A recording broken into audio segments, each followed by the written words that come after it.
अनमोल वचन अखिल भारतीय संतमत सत्संग के संस्थापक और गृहस्थ में आनंद योग के जनक परम संत महात्मा परम पूज्य श्री यशपाल जी महाराज अर्थात परम पूज्य भाई साहब जी द्वारा प्रतिपादित इन अनमोल वचनों का पालन करना अति आवश्यक है।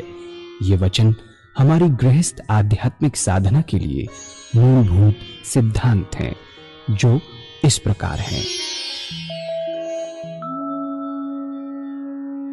हम दुनिया की हर चीज की कीमत आंकते हैं, अपने मानव जीवन की कीमत भी जाने व परमात्मा की प्राप्ति हेतु साधना करें। मनुष्य योनि एक उपहार है, इसीलिए परमात्मा को धन्यवाद देते हुए आधा घंटा प्रातःकाल, आधा घंटा सायंकाल पूजा अवश्य करें। सत्संग, सतनाम व सद्गुरु को प्राथमिकता देते हुए इसी के आधार पर ध्यान योगाभ्यास अवश्य करें व गृहस्थ के कार्यों को परमात्मा का कार्य समझकर उसी की याद में संपन्न करें। हर समय ये ध्यान रहे कि गुरु कृपा द्वारा परमात्मा की पवित्र सत्ता का हमारी आत्मा में वास है, अतः मन में निरंतर अपने इष्ट देव का जाप करें। मान सम्मान की इच्छा न करें व अपमान से दुखी न हो। परमात्मा के अतिरिक्त किसी और का भय न करें। दूसरों की बुराई न करें, न सुने, सत्य व मधुर बोलें, अश्लील शब्द मुंह से ना निकालें, सभी से नम्रतापूर्ण व सुंदर व्यवहार करें। धर्म पत्नी के अतिरिक्त अपने से बड़ी से माता जैसा, बराबर की से बहन जैसा व छोटी से पुत्री जैसा व्यवहार करें।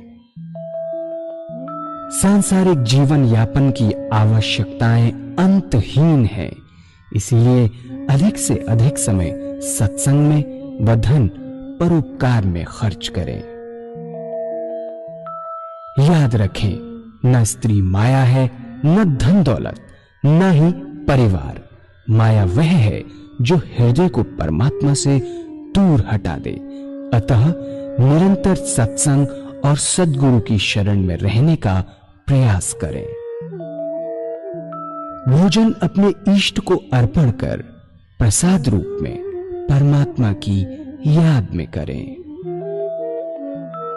रात्रि में सोने से पहले अच्छे बुरे कार्यों का आत्मनिरीक्षण कर उसका समुचित पश्चाताप करते हुए ध्यान करें व प्रभु की गहरी याद में ही विश्राम करें। परमात्मा तू ही है, तेरी इच्छा पूर्ण हो।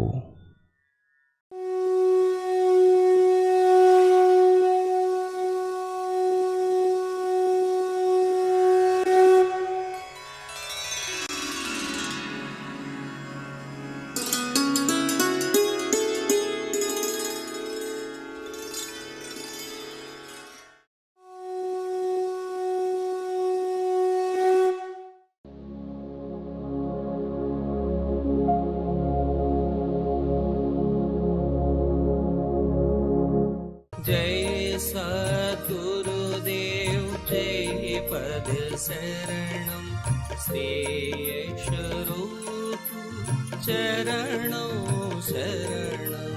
जय सद्गुरुदेव जय पद शरणं श्रेयस्वरूप चरणों शरणं।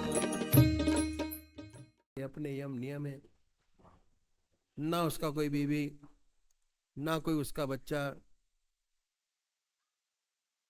ना उसका कोई खेत और ना उसका कोई मकान। सन्यास के अपने यम नियम है, कठोर तपस्या, ब्रह्मचर्य, आसन की सिद्धि, प्राणायाम। बहुत से लोगों से तो ये बनता नहीं, जिनसे बनता है वे कठोरता से अपने मन को साधते हैं। इस अभ्यास में दबाव रहता है और इस दबाव के कारण बहुत सी रिद्धियां सिद्धियां प्राप्त हो जाती हैं।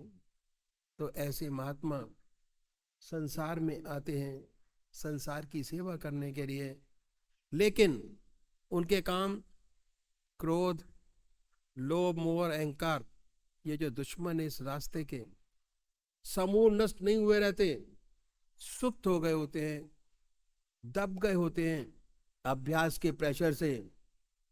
ऐसा मालूम होता है इन पर काबू हो गया, वास्तव में नहीं हुआ होता। जब ये संसार में आते हैं और सांसारिक वस्तुओं से संपर्क होता है तो बहुत अनहोनी बातें सुनाई पड़ती हैं। वजह यही है कि जब तक परमात्मा की सच्ची प्राप्ति नहीं हो जाती तब तक काम, क्रोध, लोभ, मोह और अहंकार से छुटकारा नहीं मिलता। जिन्हें परमात्मा की प्राप्ति हो जाती है इनका इन पर नियंत्रण हो जाता है, ये उनके मित्र बन जाते हैं। ऐसा कोई उच्च कोटि का विरला होता है, और जो ऐसा होता है वह संसार का बड़ा कल्याण करता है, संसार से इसको बड़ा लाभ होता है। तो इस अभ्यास में दबाव है, शुरू से ही शामिल होता है।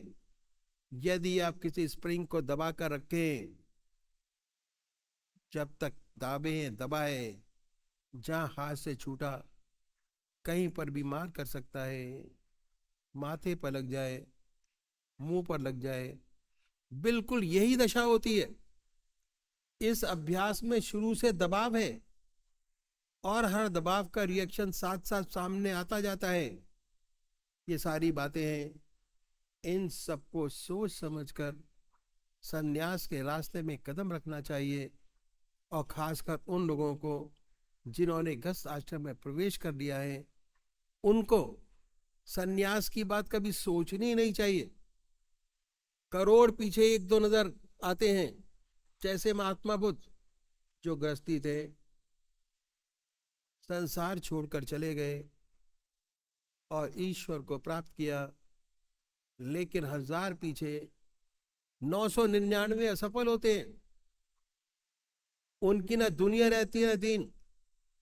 ऐसी बहुत सी घटनाएं सेवक के सामने आई, सब में असफलता, ना इधर का रहा ना उधर का, सर्विस छोड़ी, बच्चे छोड़े, कुछ ना कर पाया, बर्बाद हो गया। तो जिन्होंने गृहस्थ आश्रम में प्रवेश कर लिया है उन्हें 1000 बार सोचना चाहिए कि उनके लिए रास्ता नहीं है। जो बाल ब्रह्मचारी है और जिनका जन्म से ही संस्कार बहुत ऊंचा है, उनकी बात तो अलग है। उनके लिए तो संन्यास से बढ़कर कोई रास्ता नहीं। ऐसा व्यक्ति इस रास्ते में बहुत चमकेगा, करोड़ों का भला करेगा।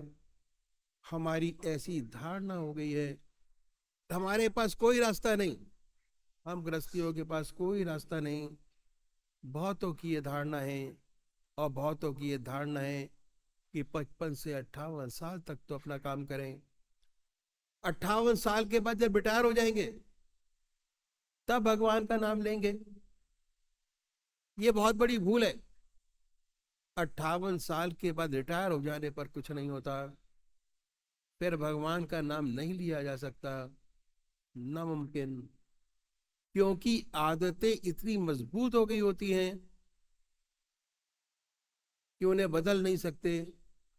शरीर भी जवाब देने लग जाता है, आप बैठ नहीं सकेंगे। परमात्मा का नाम लेंगे, अभी से भगवान का नाम लेकर क्या करना, बहुत गलत है, फिर नहीं होगा। जो कुछ बनेगा आज बनेगा, अभी बनेगा। तो गृहस्थियों का रास्ता ही बहुत पुराना है, जिसे हमने बुला दिया बड़ा ऊंचा रास्ता। आपने राजा जनक का नाम सुना होगा। राजा जनक को विदेह कहते थे। कितना बड़ा महात्मा, कितना बड़ा ब्रह्मज्ञानी अपने जमाने में हुआ कि उसके जमाने के महर्षि अपने शिष्यों को भेजते थे उनके पास। कि राजा जनक कह दे कि ब्रह्मज्ञानी है तो है, नहीं तो नहीं। वह राजा था और राज का कितना कार्यभार उनके ऊपर था, कितनी जिम्मेदारियां थी। उन सब जिम्मेदारियों को भली भांति निभाते हुए इतना ऊंचा ब्रह्मज्ञानी। हमारे आपके पास तो जिम्मेदारियां बहुत कम है। जब राजा ब्रह्मज्ञानी हो सकता है तो हम आप क्यों नहीं हो सकते? जरूर हो सकते हैं। तो ये रास्ता ही बहुत पुराना है जो मैं आपके सामने रखूंगा। इसे कहते हैं इति मार्ग। इस रास्ते में हम अपने जीवन में एक चीज बढ़ाते हैं, घटाते नहीं। हम घटाते नहीं, नेति नहीं करते, एक चीज अपनी जिंदगी में बढ़ाते हैं। और वो क्या है? वह है परमात्मा का नाम, भगवान का नाम। और परमात्मा का नाम एक ऐसी बड़ी ज्योति है, अगर सच्चे तरीके से हृदय में जागृत आज हो जाए तो अंधेरे को अपने आप में दूर करती चली जाती है। जहां प्रकाश है अंधेरा नहीं, लाइट आई अंधेरा गया। वाल्मीकि महर्षि उल्टा नाम जपते जपते महर्षि हो गए और इतने बड़े महर्षि हुए कि उन्होंने रामायण पहले लिख दी, घटना बाद में घटी। लिख दिया ऐसा ऐसा होगा और वैसा ही वैसा हुआ। कैसा था उनका जीवन? ऐसे जीवन में जब परिवर्तन आया, उल्टा नाम जपते जपते भगवान का नाम हृदय में लेते रहते इतने ऊंचे महर्षि हुए कि रामायण पहले लिख दी, घटना बाद में घटी। ऐसा है ये रास्ता, ऐसा उजाला अगर सच्चे तरीके से हृदय में जागृत हो जाए तो अंधेरे को अपने आप दूर करता चला जाता है। तो छोड़ना कुछ नहीं है। जो आज आपकी जिंदगी है उसमें एक चीज बढ़ाइए। इस रास्ते पे चलने वाले जो हमारे सदगुरु हुए, एक के पीछे एक, उन्होंने परमात्मा को पाने के लिए, जीवन मुक्त अवस्था प्राप्त करने के लिए अपनी जिंदगी में बड़े कष्ट उठाए। उनकी जिंदगी बड़ी कठोर में थी और बड़ी कठिनाइयों में रहते रहते हुए उन्होंने इस विद्या को न केवल प्राप्त किया लेकिन हमारे लिए कुछ गुर छोड़ गए। अपनी जिंदगी में जीवन मुक्त अवस्था प्राप्त की। जीवन मुक्त अवस्था प्राप्त करना हमारा लक्ष्य है। चाहे हम सन्यासी हो, चाहे हम गृहस्थी हो, चाहे किसी भी तरीके से हम क्यों ना जीवन मुक्त अवस्था प्राप्त करें, ज्ञान मार्ग से, कर्म से, ध्यान से, संन्यास से, ग्रस्त से जीवन मुक्त अवस्था प्राप्त किए प्राणी में दो बात विशेष पैदा हो जाती है। पहली, निरंतर परमात्मा की याद, भगवान का ध्यान निरंतर बना रहता है। चलते फिरते, खाते पीते, सोते जागते भगवान का ध्यान निरंतर।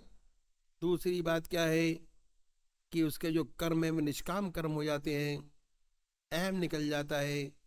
ये दो बातें हैं, उसे स्थित पिक कहिए या जीवन मुक्त कहिए, में पैदा हो जाती हैं। अब देखना क्या है कि इसी दुनिया में रहते हुए, दुनिया के सारे काम करते हुए कैसे 24 घंटे का ध्यान बने,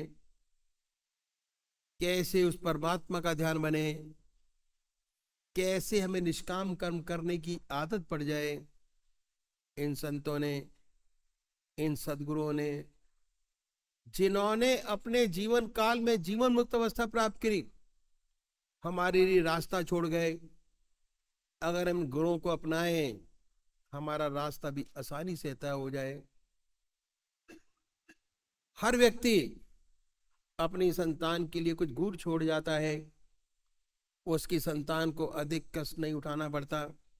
एक डॉक्टर है, अगर उनका लड़का डॉक्टर है तब उसके लिए गुर छोड़ जाता है उसको अपना क्लिनिक चलाने में दिक्कत नहीं आती।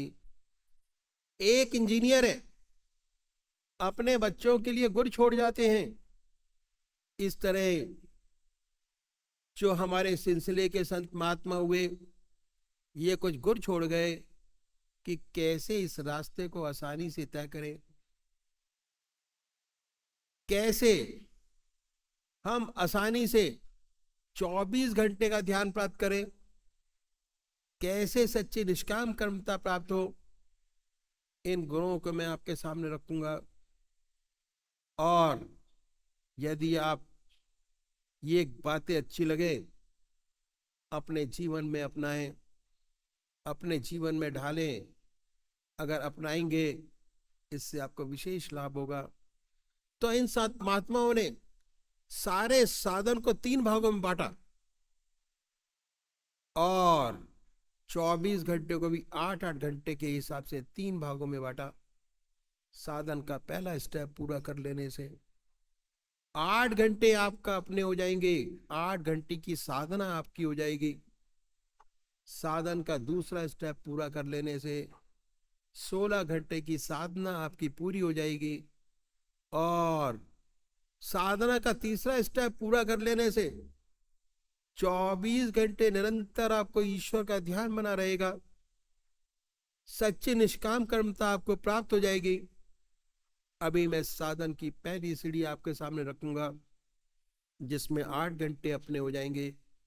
पहली बात इन संतों ने बताई कि परमात्मा ने बड़ी असीम दया कृपा कर कर हमको मनुष्य योनि प्रदान की है। ये उसकी देन है जो हमें प्राप्त है। मनुष्य योनि एक ऐसी योनि है जिसमें परमात्मा ने हमें विवेक बुद्धि दी है, कर्म करने की स्वाधीनता दी है। बाकी 84 लाख योनियां भोग योनियां हैं। बड़ी दया कृपा कर कर हमें ईश्वर ने मौका दिया, और हमें इस अवसर का पूरा पूरा लाभ उठाना चाहिए। कहा है, बड़े भाग्य मानुष तन पावा, सुर दुर्लभ सद ग्रंथन गावा, साधन धाम मोक्ष कर द्वारा, पाए न जहीं पर लोक सवारा। बड़े भाग्य, बड़े भाग्य मानुष तन पावा, सुर दुर्लभ सद ग्रंथन गावा, साधन धाम मोक्ष कर द्वारा, पाए न जहीं पर लोक सवारा। ऐसी मनुष्य योनि हमें बड़े भाग से मिली है। इसके लिए देवता भी तरसते हैं, क्योंकि यह मनुष्य योनि एक ऐसा साधन का क्षेत्र है, मोक्ष का दरवाजा है। इसमें ही परमात्मा ने विवेक बुद्धि दी है, कर्म करने की स्वाधीनता दी है, कर्म करने की अधिकार दिया है। यदि हम चाहें प्रगतिशील रहें तो उस परम पिता परमात्मा को प्राप्त कर सकते हैं। ये एक ऐसी योनि है जिसके लिए देवता भी तरसते। तो ईश्वर ने हमें एक ऐसा मौका दिया, बहुत सुंदर मौका दिया, और इतना समय दिया जिसका हमें पूरा पूरा लाभ उठाना चाहिए। जितने संत महात्मा हुए, जितने धर्म हुए, सब ने मनुष्य योनि की भूरी भूरी प्रशंसा की है। कबीर दास जी ने कहा है कि कबीरा हर की भक्ति कर, तज विषय रस चौच, बार बार नहीं पाई ये मानस जन्म की मौज। इस सेवक के गुरुदेव कहा करते थे कि विषय वासना के आनंदी, मिथ्या जन्म बिगाड़, मानस जन्म गरीब ने फिर कर ले हरि से प्यार। ऐसा सुंदर अवसर हमें परमात्मा ने दिया। हमारे महर्षियों ने बताया कि चाहे आप गृहस्थी हो या सन्यासी, आपको आधा घंटा प्रातः संध्या वंदना अवश्य करनी चाहिए, और आधा घंटा सायंकाल। ये 2 समय निश्चित कर दिए। संध्या वंदना अवश्य करनी चाहिए। और हमारे देश में 99% लोग ऐसे हैं जो परमात्मा को मानते हैं और अपने किसी ना किसी ढंग से परमात्मा की पूजा करते हैं। बहुत से लोग तो आधा घंटे से ज्यादा भी करते हैं। लेकिन अगर उनसे पूछा जाए कि आपको इस पूजा का क्या लाभ हुआ, तो 4 बात बताने के वे खामोश हो जाते हैं। पहली बात यह कि भाई ईश्वर का नाम लेना अच्छी बात है। हमारे घर में मंदिर है, हमारे पिताजी पूजा करते थे, हम करते हैं, हमारे देखा देखी हमारे बच्चे भी करते हैं और गॉड फियरिंग है, बहुत अच्छा है। और आप इससे ज्यादा क्या चाहते हैं? अगर हम उनसे पूछें कि इससे कोई आंतरिक लाभ हुआ, ऐसे बहुत से कम लोग होंगे जो कहेंगे हुआ। इन संतों ने एक तरीका बतलाते कहा कि यदि आप इस तरीके से पूजा करेंगे आपको विशेष लाभ होगा। और उन्होंने ऐसा तरीका बताया जिसे हर कोई अपना सके, चाहे किसी भी धर्म का मानने वाला हो, किसी भी धर्म का अनुयायी हो, अपने धर्म पर चलते हुए कर सके, ऐसी बात बतलाई। और वो तरीका मैं आपके सामने रखता हूं। संसार में हर मजहब में 2 तरीके के व्यक्ति हैं, एक साकार पुजारी और दूसरे निराकार।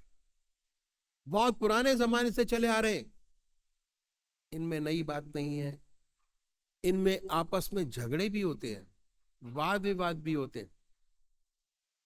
ये सब होते हुए आज तक दोनों कायम है। बात ऐसी है कि मनुष्य का स्वभाव कुछ ऐसा ही है, किसी को चेहरे से प्यार होता है, किसी को शक्ल से प्यार होता है, किसी को मूरत से प्यार होता है, किसी को मूर्ति से प्यार होता है, और कुछ लोगों को शक्ल से प्यार नहीं होता। जिन्हें शक्ल से प्यार होता है, प्रेम प्यार, वो है साकार पुजारी। जिन्हें शक्ल से प्यार नहीं होता वह निराकार। इन संतों ने दोनों के लिए रास्ता बताया।